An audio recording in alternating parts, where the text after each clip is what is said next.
Images like this from the Auschwitz concentration camp have been seared into our consciousness during the 20th century and have given us a new understanding of who we are, where we've come from, and the times we live in.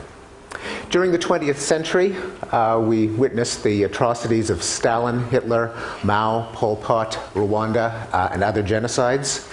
And even though the 21st century is only 7 years old, we have already witnessed an ongoing genocide in Darfur and the daily horrors of Iraq. This has led to a common understanding of our situation, namely that modernity has brought us terrible violence, and perhaps that native peoples lived in a state of harmony that we have departed from to our peril.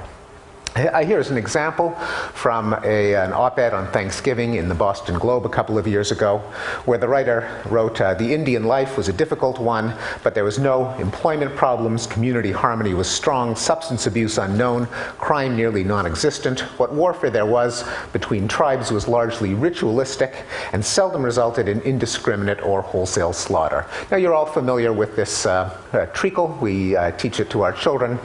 We hear it on television and in storybooks.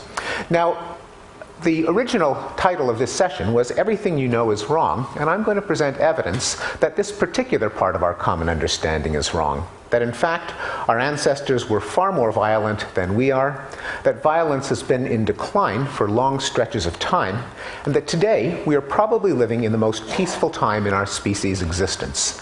Now, in the decade of Darfur and Iraq, a statement like that might seem somewhere between hallucinatory and obscene, but I'm going to try to convince you that that is the correct picture. The decline of violence is a fractal phenomenon. You can see it over millennia, over centuries, over decades, and over years, although there seems to have been a tipping point at the onset of the Age of Reason in the 16th century. One sees it all over the world, although not homogeneously. It's especially evident in the West, beginning with England and Holland around the time of the Enlightenment.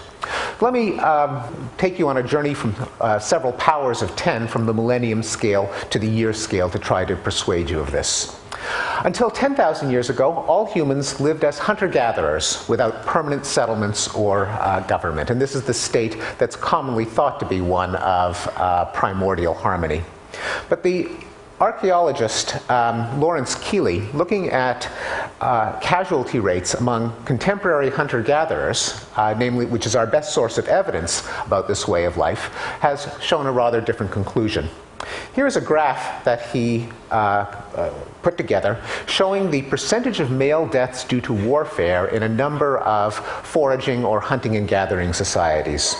The red bars correspond to the likelihood that a man will die at the hands of another man, as opposed to passing away of natural causes, in a variety of foraging societies in the New Guinea highlands and the Amazon rainforest. And they range from a rate of almost a 60% chance that a man will die at the hands of another man to, in the case of the Gabuski, only a 15% chance. The tiny little blue bar in the lower left-hand corner plots the corresponding statistic from the United States and Europe in the 20th century, and it includes all the deaths of both world wars. If the death rate in tribal warfare had prevailed during the 20th century, there would have been 2 billion deaths rather than 100 million. Also on the millennium scale, we can look at the way of life of early civilizations, such as the ones described in the Bible. And in this supposed source of our moral values, one can read descriptions of what was expected in warfare, such as the following from Numbers 31. "And they warred against the Midianites as the Lord commanded Moses, and they slew all the males. And Moses said unto them, Have you saved all the women alive? Now therefore kill every male among the little ones, and kill every woman that hath known man by lying with him, but all the women children that have not known a man by lying with him, keep alive for yourselves." In other words, kill the men, kill the children. If you see any virgins, then you can keep them alive so that you can rape them. And you can find 4 or 5 passages in the Bible of this ilk. Also in the Bible, one sees that the death penalty was the accepted punishment for crimes such as homosexuality, adultery, blasphemy, idolatry, talking back to your parents, and picking up sticks on the Sabbath. Well, let's click the zoom lens down one order of magnitude and look at the century scale. Now, although we don't have statistics for warfare throughout the Middle Ages to modern times, we know just from conventional history that the evidence was under our nose all along that there has been a reduction in socially sanctioned forms of violence. For example, any social history will reveal that mutilation and torture were routine forms of criminal punishment. The kind of infraction today that would give you a fine in those days would result in your tongue being cut out, your ears being cut off, you being blinded, a hand being chopped off, and so on. There were numerous ingenious forms of sadistic capital punishment: burning at the stake, disemboweling, breaking on the wheel, being pulled apart by horses, and so on. The death penalty was sanctioned for a long list of nonviolent crimes: criticizing the king, stealing a loaf of bread. Slavery, of course, was the preferred labor-saving device, and cruelty was a popular form of entertainment. Perhaps the most vivid example was the practice of cat burning, in which a cat was hoisted on a stage, lowered in a sling into a fire, and the spectators shrieked in laughter as the cat, howling in pain, was burned to death. What about one-on-one murder? Well, there are good statistics, because many municipalities recorded the cause of death, and the criminologist Manuel Eisner scoured all of the historical records across Europe for homicide rates in any village, hamlet, town, county that he could find. And then he supplemented them with national data when nations started keeping statistics. He plotted on a logarithmic scale from going from 100 deaths per 100,000 people per year, which was approximately the rate of homicide in the Middle Ages, and the figure plummets down to less than one homicide per 100,000 people per year in 7 or 8 European countries. Then there was a slight uptick in the 1960s. The people who said that rock and roll would lead to the decline of moral values actually had a grain of truth to that. But there was a decline from at least 2 orders of magnitude in homicide from the Middle Ages to the present, and the elbow occurred in the early 16th century. Well, let's click down now to the decade scale. According to non-governmental organizations that keep such statistics, since 1945 in Europe and the Americas, there's been a steep decline in interstate wars, in deadly ethnic riots or pogroms, and in military coups, even in South America. Worldwide, there's been a steep decline in deaths in interstate wars.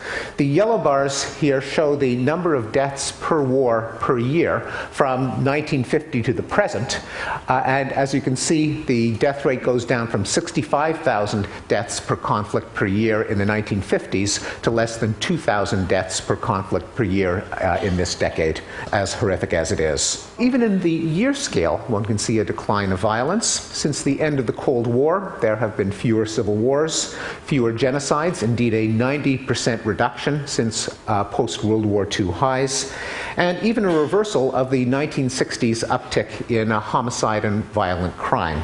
This is from the FBI uniform crime statistics. You can see that there's a fairly low rate of violence in the 50s and the 60s. Then it soared upward for several decades and began a precipitous decline starting in the 1990s, so that it went back almost back to the level that was last enjoyed in 1960. President Clinton, if you're here, thank you. So the question is, why are so many people so wrong about something so important? I think there are a number of reasons. One of them is we have better reporting. The Associated Press is a better chronicler of wars over the surface of the earth than 16th century monks were. There's a cognitive illusion. We cognitive psychologists know that the easier it is to recall specific instances of something, the higher the probability that you assign to it. Things that we read about in the paper with gory footage burn into memory more than reports of a lot more people dying in their beds of old age. There are dynamics in the opinion and advocacy markets. No one ever attracted observers, advocates and donors by saying things just seem to be getting better and better. There's guilt about our treatment of native peoples in modern intellectual life, and an unwillingness to acknowledge that there could be anything good about Western culture. And of course, our change in standards can outpace the change in behavior. One of the reasons violence went down is that people got sick of the carnage and cruelty in their time. That's a process that seems to be continuing, but if it outstrips behavior, by the standards of the day, things always look more barbaric than they would have been by historic standards. So today we get exercised, and rightly so, if a handful of murderers get executed by lethal injection in Texas after a 15-year appeal process. We don't consider that a couple of hundred years ago they may have been burned at the stake for criticizing the king after a trial that lasted 10 minutes, and indeed that would have been repeated over and over again. Today we look at capital punishment as evidence of how low our behavior can sink rather than how high our standards have risen. Well, why has violence declined? No one really knows, but I have read 4 explanations, all of which I think have some grain of plausibility. The first is, maybe Thomas Hobbes got it right. He was the one who said that life in a state of nature was solitary, poor, nasty, brutish, and short. Not because, he argued, humans have some primordial thirst for blood or aggressive instinct or territorial imperative, but because of the logic of anarchy. In a state of anarchy, there's a constant temptation to invade your neighbors preemptively before they invade you. More recently, Thomas Schelling gives the analogy of a homeowner who hears a rustling in the basement. Being a good American, he has a pistol in the nightstand, pulls out his gun, walks down the stairs, and what does he see but a burglar with a gun in his hand? Now, each one of them is thinking, I don't really want to kill that guy, but he's about to kill me. Maybe I had better shoot him before he shoots me, especially since even if he doesn't want to kill me, he's probably worrying right now that I might kill him before he kills me, and so on. Hunter-gatherer peoples explicitly go through this train of thought and will often raid their neighbors out of fear of being raided first. Now, one way of dealing with this problem is by deterrence. You don't strike first, but you have a publicly announced policy that you will retaliate savagely if you are invaded. The only thing that is that it's liable to having its bluff called, and therefore can only work if it's credible. To make it credible, you must avenge all insults and settle all scores, which leads to the cycles of bloody vendetta. Life becomes an episode of The Sopranos. Hobbes' solution, the Leviathan, was that if authority for the legitimate use of violence was vested in a single democratic agency, a Leviathan, then such a state can reduce the temptation of attack because any kind of aggression will be punished, leaving its profitability as zero. That would remove the temptation to invade preemptively out of fear of them attacking you first. It removes the need for a hair trigger for retaliation to make your deterrent threat credible, and therefore it would lead to a state of peace. Eisner, the man who plotted the homicide rates that you failed to see in the earlier slide, argued that the timing of the decline of homicide in Europe coincided with the rise of centralized states, so that's a bit of a support for the Leviathan theory. Also supporting it is the fact that we today see eruptions of violence in zones of anarchy, in failed states, collapsed empires, frontier regions, mafias, street gangs, and so on. The second explanation is that in many times and places there is a widespread sentiment that life is cheap. In earlier times, when suffering and early death were common in one's own life, one has fewer compunctions about inflicting them on others. And as technology and economic efficiency make life longer and more pleasant, one puts a higher value on life in general. This was an argument from the political scientist James Paine. A third explanation invokes the concept of a non-zero-sum game and was worked out in the book Non-Zero by the journalist Robert Wright. Wright points out that in certain circumstances, cooperation or nonviolence can benefit both parties in an interaction, such as gains in trade when two parties trade their surpluses and both come out ahead, or when two parties lay down their arms and split the so-called peace dividend that results in them not having to fight the whole time. Wright argues that technology has increased the number of positive-sum games that humans tend to be embroiled in by allowing the trade of goods, services, and ideas over longer distances and among larger groups of people. The result is that other people become more valuable alive than dead, and violence declines for selfish reasons. As Wright put it, among the many reasons that I think that we should not bomb the Japanese is that they built my minivan. The fourth explanation is captured in the title of a book called The Expanding Circle by the philosopher Peter Singer, who argues that evolution bequeathed humans with a sense of empathy, an ability to treat other people's interests as comparable to one's own. Unfortunately, by default, we apply it only to a very narrow circle of friends and family. People outside that circle are treated as subhuman and can be exploited with impunity. But over history, the circle has expanded. One can see in historical record it expanding from the village to the clan, to the tribe, to the nation, to other races, to both sexes, and in Singer's own argument, something that we should extend to other sentient species. So the question is, if this has happened, what has powered that expansion? And there are a number of possibilities, such as increasing circles of reciprocity in the sense that Robert Wright argues for.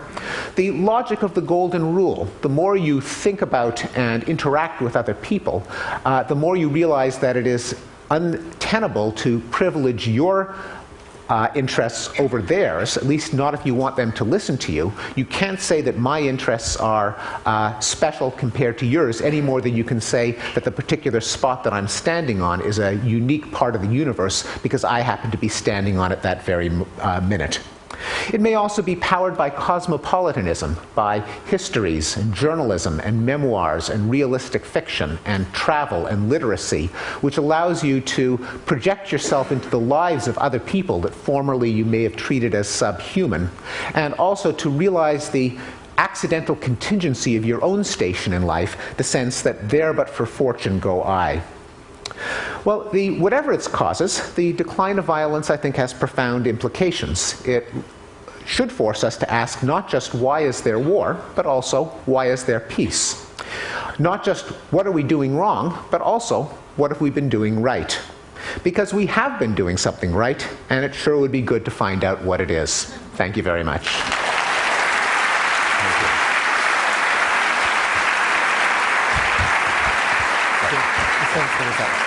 So I was just going to, I love that talk. I think a lot of people here in the room would say that that expansion of that you were talking about, that Peter Singer talks about, is also driven by just by technology, by greater visibility of the other, and the sense that the world is therefore getting smaller. I mean, is that also a grain of truth? Very much. I mean, it would fit both in Wright's theory that it allows us to enjoy the benefits of cooperation over larger and larger circles, but also I think it helps us imagine what it's like to be someone else. I think when you read these horrific tortures that were common in the Middle Ages, you think, how could they possibly have done it? How could they have not have empathized with the person that they're disemboweling? But clearly, they, as far as they're concerned, this was just an alien being that does not have feelings akin to their own. Anything, I think, that makes it easier to imagine in trading places with someone else means that it increases your moral consideration to that other person. Well, Steve, I would love every news media owner to hear that talk at some point in the next year. I think it's really important. Thank you so much. My pleasure.